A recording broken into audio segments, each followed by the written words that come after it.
Hi, my name is Kathy, and I'm from Australia, not far from Sydney. I've had Parkinson's. Has been diagnosed 5 years ago, and recently I've been told I've got a Parkinson's plus. So I've got lots of other symptoms as well that they can't explain. I joined quite a few different Facebook groups when I first was told I had Parkinson's, and since then I've came across Lillian Soberg, and Lillian has helped me quite a bit really, because my tremor is a lot less than it used to be. When I first started talking with Lillian, I realized that I was quite nervous around people. And even I sort of knew I was always a little bit that way, but especially when there was more than one or two people, I'd sort of fade into the background in a conversation. And I'd be thinking about what I was going to say and how people would judge me. In fact, right to the point where if I would go and stay at someone's house or just be there during the day when they weren't there, that they would come home and everything would be exactly the same as it was. Even right down to eating something out of the fridge, I'd put the jar back in the fridge facing the same way exactly that it was before. Not that because anybody told me I was doing anything wrong, just because I was so self-conscious. And I think that played a part in my development of Parkinson's, because of my pressure I put on myself.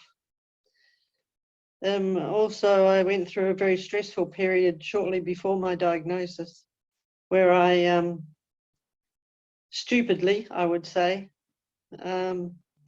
stayed in a relationship that I knew was doing me no good, but for the same reason that I sort of hid myself from the average person, I sort of hid my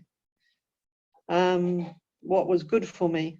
And even though I knew what was good for me and what was bad for me, I would put up with it, which was just, in hindsight, the worst thing I could do to myself. So anyway, I got diagnosed 5 years ago, and talking to Lillian has really helped me quite a lot. We've had only a few sessions, but what we came up with was the fact that I didn't really leave a footprint in my footprint in the world. In fact, quite literally, I discovered that when I was walking on the beach, my Parkinson's affected side would make hardly a dent in the sand, whereas my left foot would be perfectly normal. And it was a bit like that. It was sort of like, that's my impression has been on the world. So I've decided that my way around this is to be more confident. So I sit there, and if I'm in a group of people or I'm going to go somewhere new, I make a point of doing it with confidence. And it has taken me surprisingly little time of practicing this to actually feel more confident most of the time. I had a new friend that I made recently, and we had a meet up with a bunch of women, and I was very self-conscious. But then halfway through, I was like, no, we're doing this with confidence. We're doing this with confidence. We're leading forward. So, and everybody had a great time, and everybody at the end of the night, said I was a bit of a laugh and what have you, which was good feedback. I think my overall sense of well-being has improved. My symptoms went through a phase of getting a lot worse, but I'm feeling better about them, if that makes sense. And I spoke to my movement disorder neurologist, and his reaction was, because of how I was explaining my symptoms changing, his reaction was, cut down one of the tablets. Well, in actual fact, I cut it down, but then I took the whole tablet away. So now I'm was taking 2 different medications during the day. I'm now only taking 1, and I'm still taking half the dose that he suggested. And some days are a bit different than others because, you know, it's Parkinson's and it fluctuates. But overall, my medication has dropped. And now I'm going back to doing what I think is right, which is helping with vitamins and exercise and being my confident self. And my sense of well-being and control over everything is growing quite considerably. I think when I was talking to Lillian, she mentioned that dopamine, as it breaks down through and goes into adrenaline, which of course is the last thing you need if your adrenals system is on high alert and your body's on high alert all the time. The last thing you need is more adrenaline put in. So the medication that I've taken away is the one that deals directly with dopamine.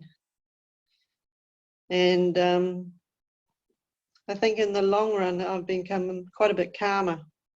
One of the things that I did notice was that I figured that before I'd even met Lillian, I thought that the stress that I had gone through prior to my diagnosis had quite an impact on what my diagnosis was, to the point where the person who I was living with at the time and was creating all the stress around me actually themselves said, I think I had a part to play in your getting diagnosed.